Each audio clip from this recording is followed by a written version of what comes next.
Picture the scene: the soft jazz, the laughter floating through the air, the clinking of crystal glasses, all silenced in an instant by the sharp, brutal sound of a slap echoing through the elegant ballroom. My cheek burned with a stinging pain, a humiliation that seared deeper than the blow itself. I stumbled, falling helplessly onto the cold marble floor, my head striking the corner of a table amidst the stifled gasps of my coworkers and the looks of sadistic satisfaction from my husband's family. My mother-in-law's voice rose above the silence. Mrs. Sterling did not speak to defend me, nor to call for calm, but with a malice so cruel it chilled my bones. "Teach her a lesson so she learns," her voice hissed like venom. "What good is it for a woman to have so much talent? It only brings misfortune to her husband. She might be the brightest woman in the world, but at home, you are nothing more than a wife. Today, only heaven can save you." In that abyss of pain and shame, I managed to discreetly grab my cell phone. I dialed a number I knew by heart and whispered through my tears, "Gavin, please help me." And no, heaven did not save me. My brother did. All this tragedy had begun during the happiest moment of my life, barely 30 minutes earlier. That night, in the luxurious atmosphere of the Skyline Terrace, right in the heart of Chicago, I felt like the luckiest woman in the world. I, Ebony Wells, dressed in an emerald green silk gown that my husband, Damon, had chosen especially for me, was the center of all the toasts and congratulations. The party was in my honor. After 7 years of tireless dedication, I had finally been named Director of Planning for one of the largest real estate firms in the country. I looked at Damon, at my in-laws, at my sisters-in-law. Everyone was smiling. And in my innocence, I believed that my success was their pride as well. I thought that 7 years as a submissive daughter-in-law, 7 years as a wife devoted to building a perfect home, had finally earned me their recognition. How wrong I was. Terribly wrong. When the celebration reached its peak, my CEO, Mr. Vance, a middle-aged man who had always appreciated me, stood up with his glass in hand. "Please allow me a few brief words," he began. "Today, I am immensely happy and proud to have a professional as exceptional as Ebony on our team. Not only is she intelligent and brilliant, but she possesses extraordinary willpower." He turned toward Damon and gave him a friendly pat on the shoulder. "Damon, my dear friend, you are incredibly lucky to have married a woman who is a diamond in the rough. You must know how to value her and take care of her as she deserves." The whole room erupted in warm applause. Happily, I smiled at my husband, preparing to thank him silently for always being by my side. But when our eyes met, my smile froze. In his eyes, there was no pride, only deep discomfort. A flame of jealousy and wounded ego burned with an intensity that frightened me. He gripped his wine glass with such force that his knuckles turned white. Suddenly, I became aware that he had not stopped drinking since we arrived. At that precise moment, I saw my mother-in-law, Mrs. Sterling, lean in and whisper something in his ear. Although I could not hear her words, her contemptuous smile and the side-eye she shot me told me it was nothing good. After speaking, she patted the back of his hand, a gesture that looked like encouragement, as if she were stoking a fire that was already burning. Damon stood up abruptly, stumbling toward me. His breath, heavy with alcohol, hit me in the face. "So you're brilliant, aren't you?" he growled, his voice loud enough that the nearest tables turned around in alarm. "Now you're the boss. You feel powerful. The whole company applauds you. And I, your husband, am nothing but a zero to you, right?" "Damon, what are you saying?" I stammered, stunned, trying to pull his arm to make him sit down. "People are staring. You're drunk, please. Sit down." "Drunk? Maybe I am drunk, but I realize everything," he shouted, shoving my hand away violently. His voice became increasingly aggressive. "I am sick of living in your shadow. Wherever I go, I hear people say that my wife is better than me, that my wife makes more money than me. Do you know how humiliating that is? Do you?" The restaurant fell into a deathly silence. All eyes were fixed on us. I felt my face burn. My dark skin felt hot to the touch, and my ears rang with pure shame. I looked around for my husband's family, pleading for help, but I found only cold, indifferent stares. My father-in-law lowered his head, pretending not to see anything. My sisters-in-law whispered among themselves with smiles of satisfaction on their lips, and my mother-in-law, Mrs. Sterling, sat there with her arms crossed, watching me with the look of a victor. And then the deafening slap happened. Damon, the man I had loved for 7 years, raised his hand and struck me across the face with all his strength in front of everyone. The physical pain was nothing compared to the agony and humiliation that tore at my soul. He lunged at me, grabbing my hair, preparing to hit me again. I squeezed my eyes shut, shrinking back, waiting for the blows. In that instant of terror, no one from his family moved to defend me, and then my mother-in-law's poisonous words sounded like a death sentence, sealing the fate of my marriage. "Teach her a lesson so she learns. Today, only heaven can save you." Taking advantage of the fact that some of my horrified coworkers were pulling him off me, I got up as best I could, not to flee, but to find an exit. I stumbled toward the bathroom, pretending I needed to compose myself. No one paid attention to me. They were too busy surrounding Damon, the aggressor. I slammed the bathroom door shut.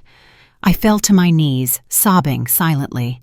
I saw my pathetic reflection in the mirror, my natural curls disheveled, a cheek swollen and red against my skin, the corner of my lip bleeding, my expensive dress stained. 7 years of sacrifice, 7 years of enduring slights. For what? For a beating and public humiliation. It was over. Enough was enough. Trembling, I took my cell phone out of my purse. The screen was cracked from the fall. My fingers hesitated as I searched for a number I hadn't called in a long time, a number I always told myself I would never need to use. But today, I had no other choice. The contact was saved with a simple name, Gavin. The call connected. "Yes."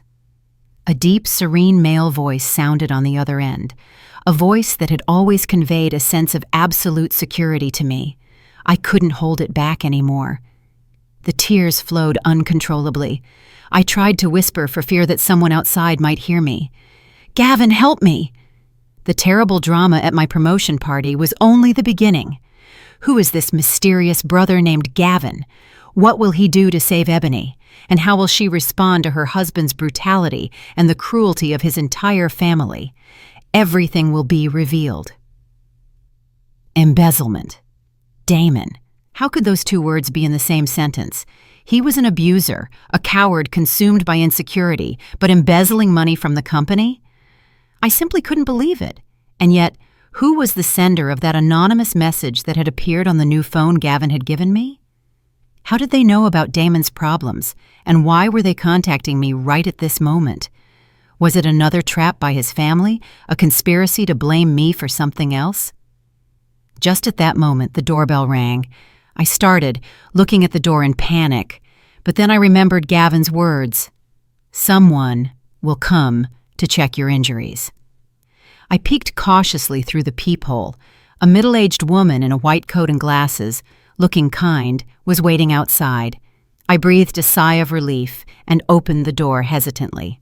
"Good evening, Ms. Wells. I am Dr. Lowe. Mr. Gavin asked me to come," she said with a soft, warm voice that inspired confidence. She examined my wounds with extreme care. The bruise on my cheek was already starting to swell, and the corner of my mouth had a small cut. "Fortunately, these are just soft tissue injuries.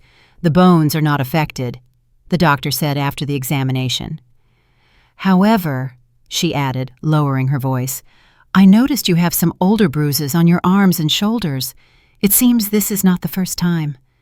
Her sentence was like a needle, piercing directly into the pain I had tried so hard to hide. I stood in silence, tears on the verge of overflowing. No, it wasn't the first time. The first time was about a year after our wedding. That day, Damon came home drunk, and because I scolded him for his state, he shoved me hard and I fell to the floor. In that moment, he fell to his knees crying, begging for my forgiveness. He said it was work pressure, that he had drunk too much and couldn't control himself. And I believed him. I forgave him.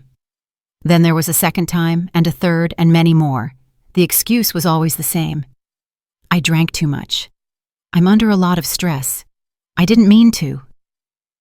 Each time he acted remorseful, took care of me with exaggerated thoroughness, showered me with attention, and I, like a fool, always gave in, deceiving myself with the idea that he loved me, that these were just momentary outbursts. I hid it from everyone, even Gavin. I was ashamed. I was afraid of worrying him, and I still clung to the fantasy of a perfect home. "My dear," sighed Dr. Lowe, setting her medical bag aside. "Silence is what feeds evil. The more you tolerate, the bolder the abuser becomes. Think very carefully about what you need to do." Her words were like a bucket of ice water, a brutal awakening. For 7 years, it had been my silence that gave Damon power, that had transformed him from a husband with a bad temper into an unscrupulous abuser. When the doctor left, I remained alone in the immense apartment. The physical pain had subsided, but the wound in my heart was getting deeper. I picked up the new phone. In the contact list, there was only one number saved: Gavin. I hesitated. I should tell him about the message. I knew he would worry, that he wouldn't let me go, but I had to go. I needed to know the truth. If Damon had really done that, I needed to know why. The next morning, I decided to go to the meeting. I didn't say anything to Gavin. I chose a discreet pantsuit, applied light makeup to hide the bruise on my brown skin, and took a taxi to a cafe called The Daily Grind near the Loop. I chose a table in a secluded corner near the window from where I could watch. My heart was beating wildly. Promptly at 10 o'clock, a woman of about 40, dressed elegantly but with a face consumed by worry, entered the cafe. She looked around and then walked directly toward me. "Are you Ebony?" she asked in a hoarse voice. I nodded. She pulled out a chair and sat down without ordering anything to drink. She placed a designer handbag on the table and pulled a dossier out of it. "I don't have much time. I came because I am a victim too," she said, her voice heavy with bitterness. "I am the wife of Director Montgomery, your company's biggest competitor." I froze. The competitor's wife? Why would she look for me? "My wretched husband!" she growled. "He has used a shell company in your husband's name to launder money. He conspired with Damon, dragged him into the world of gambling, creating enormous debts for him. Then he forced him to embezzle money from his own company and steal confidential documents to pay off those debts. His ultimate goal is to drive your company into bankruptcy and have your husband become the scapegoat, taking all the blame." Every word she spoke was like thunder striking me. A horrible conspiracy, a tangled web of lies and crimes. Damon, my husband, wasn't just an abuser. "Why are you telling me this?" I asked, trembling. "Because I can't take it anymore," she replied, her eyes injected with fury.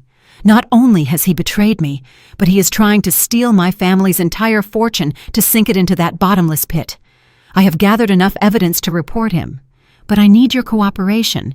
You have access to the evidence of Damon's embezzlement. If we act together, we can put those two scoundrels in prison." She pushed the dossier toward me. "This is part of what I have. Bank statements, recordings of their conversations. Look at it and then decide. I give you 2 days to think about it." With that, she stood up and left in a hurry without saying goodbye, as if she feared being seen. I was left alone, my body drained of strength, my gaze fixed on the dossier resting on the table. The truth was more terrible than I could have ever imagined. My life, my marriage, everything was nothing more than a piece in a dirty, calculated chess game. On the way home, I received a call from Gavin. His voice did not sound happy. "Where have you been?" I stammered, not knowing what to say. "You went to meet that woman, didn't you?" His voice turned cold as ice. "Don't lie to me. I had you followed since this morning. Ebony, I told you to stay at the house. Do you know that what you did is dangerous?" I remained silent. I knew he was only worried about me. "Come home right now," he ordered. "I'm waiting for you." When I entered the apartment, Gavin was standing by the large window, arms crossed. His face was tense. His worry was so palpable it filled the room. I knew I had made a mistake by acting on my own. "I'm sorry." "Sit down," he interrupted me, pointing to the sofa. I sat obediently, not daring to look him in the eye. He approached and placed a thermos with hot soup on the table. "Eat first, then we talk." While I ate in silence, he sat opposite me. His silence was more intimidating than any scolding. When I finished, he finally spoke. His voice was calmer, but still very serious. "Ebony, do you know why I worry so much about you?" I shook my head. "Because you are my sister, the only family I have left in this world." He looked at me, and his gaze seemed to pierce through me. "Do you remember? More than 20 years ago, on a stormy night, a drunk driver crashed into the group home where we lived. That accident took the lives of my parents. I, a 10-year-old kid, had to see it all. I thought I would drown in pain and loneliness. But then you appeared, a 5-year-old girl, skinny and fragile, but with incredibly bright eyes. You came over, took my hand, and said, 'Don't cry anymore. From now on, I will be your family.'" My tears began to fall uncontrollably. The memories of the group home, of those difficult days, but filled with a human warmth I never felt again, came rushing back. Gavin, my brother, 5 years older than me, was always there protecting me, defending me from bullies. He gave me the best portion of food, the warmest blanket. He taught me to read. He taught me to be strong. "The day a good family adopted you, I felt happy and worried at the same time," he continued. "Happy because you would have a better life. Worried because I feared there would be no one to protect you anymore. I swore to myself that whatever the cost, I would become someone strong, someone powerful, so that no one could ever hurt my sister again." His voice hardened. "I fought in life. I did things you would probably never imagine. All for that promise." "Is it strictly legal?" I asked, trembling, remembering the aura of power that terrified Damon's family at the restaurant. Gavin smiled slightly, a smile tinged with sadness. "Mafia business." "The line is very fine, sister. I just do what I consider right. I protect who I need to protect. I own a security firm and a few other businesses, enough to have a voice in this city." He looked at me again, and his gaze became incredibly tender. 7 years ago, when you decided to marry Damon, I had him investigated. I knew he wasn't a good person, that his family was a nest of calculating vipers. But you were so happy, so in love. I didn't have the heart to destroy your dream. I was wrong. My biggest mistake was staying silent, thinking that if I protected you from the shadows, you would be safe. But I never imagined the true devil was sleeping right next to you. He clenched his fists, knuckles white from the pressure. "I should have acted sooner. I shouldn't have let you go through this hell. Ebony, forgive me." I shook my head, tears sliding down my face. "No, it's not your fault. I was the stupid one, the one who refused to see the truth. Gavin, what do I do now? I'm so lost." Gavin wiped my tears. His hand, rough from work, was strangely gentle. "Don't worry, I'm here. From now on, no one will ever hurt you again." He looked at the dossier the woman had given me. "We are going to play this game together, and I promise you this. Whoever made you shed a single tear, I will make them pay, with a whole river." His words were not an empty promise. I knew that a real storm, a storm named Gavin, was about to unleash upon Damon's life and those who manipulated him.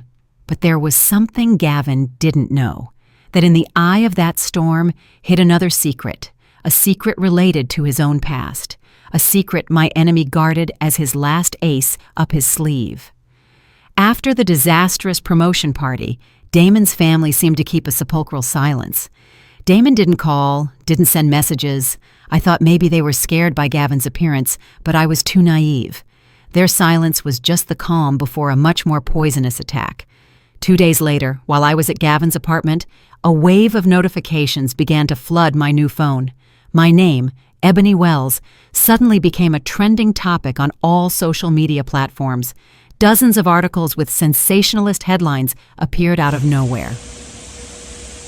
Adulterous real estate director swaps husband for mafia boss. The hidden truth behind the promotion party. Husband disciplines arrogant wife, right or wrong. Ebony Wells, portrait of an ambitious woman who uses her money to humiliate her in-laws. The articles were accompanied by photos of Gavin and me, taken secretly. The photo of him putting my coat on me as we left the restaurant. The photo of him taking me to the luxury apartment. The photo of the two of us sitting in the cafe. Under someone's malicious lens, every gesture of care and concern from Gavin was distorted to look like an illicit affair. They even hired false witnesses, supposed co-workers and neighbors, to leave invented comments painting a story completely opposite to the truth. In their version, I was an unfaithful wife who despised her husband, and because I earned more money, had no respect for his family. Damon became a pitiable husband who only acted that way because he was driven to the brink of despair. The media storm hit me fast and unexpectedly. I read every article, every malicious comment, my hands trembling with rage. Not only did they want to humiliate me, they wanted to drag Gavin into the mud with me. They wanted to turn me from a blameless victim into a villain, using the pressure of public opinion to destroy me. At that moment, my phone rang. It was Damon. This time, his voice didn't have the pleading or scared tone, but one of triumphant arrogance. "Well then, are you enjoying the fame?" He laughed. "Ebony, I warned you. You can't beat my family. Now you only have 2 options. Either you come back home with your tail between your legs, get on your knees, and beg my mother for forgiveness, and withdraw the divorce petition. Or you stay there with your lover and wait for society to spit on you and the company to fire you. Choose. You are a despicable scoundrel." "Yes, be that as it may. Compared to what you've done to my family, I give you 1 day to think about it. Don't force me to use more drastic measures," he said, and hung up without giving me time to reply. I threw the phone onto the sofa, feeling completely helpless. I had underestimated their baseness. They weren't just violent and greedy, they were incredibly malicious, willing to use the dirtiest tactics to achieve their ends. Gavin, who until then had remained silent by my side, picked up the phone and scrolled through the articles. His face was frozen, expressionless.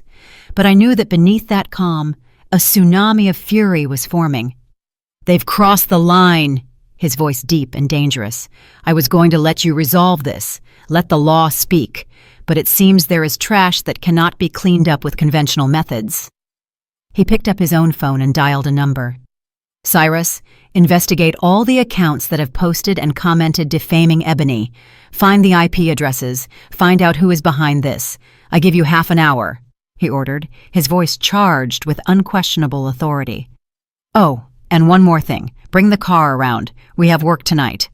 He hung up and turned to me. He put a hand on my shoulder, his gaze both tender and firm. "Don't worry, and don't read any more of that trash. Leave it all to me. Tonight, I'm taking you to see a very interesting play. It's called Belated Regret." I didn't know what he planned to do, but looking into his eyes, I knew that tonight, Damon and his entire family were not going to sleep peacefully. And perhaps that was the moment I should have understood that sometimes, to fight evil, one cannot rely solely on goodness. I spent the entire afternoon submerged in indescribable anxiety. Gavin didn't tell me what he planned to do. He only asked me to rest and prepare myself mentally. The luxurious penthouse, which until now had been my refuge, suddenly became suffocating. I paced from one side to the other, looking out the enormous window at the Chicago skyline as the lights began to turn on. I feared Gavin would do something too radical, but at the same time, I felt a pang of anticipation. I yearned to see the panic on the faces of Damon, of Mrs. Sterling, of those people who had trampled on me without mercy. Promptly at 8:00 p.m., Gavin returned. He had changed clothes. He was still wearing a black shirt, but with a more casual air. He wasn't alone.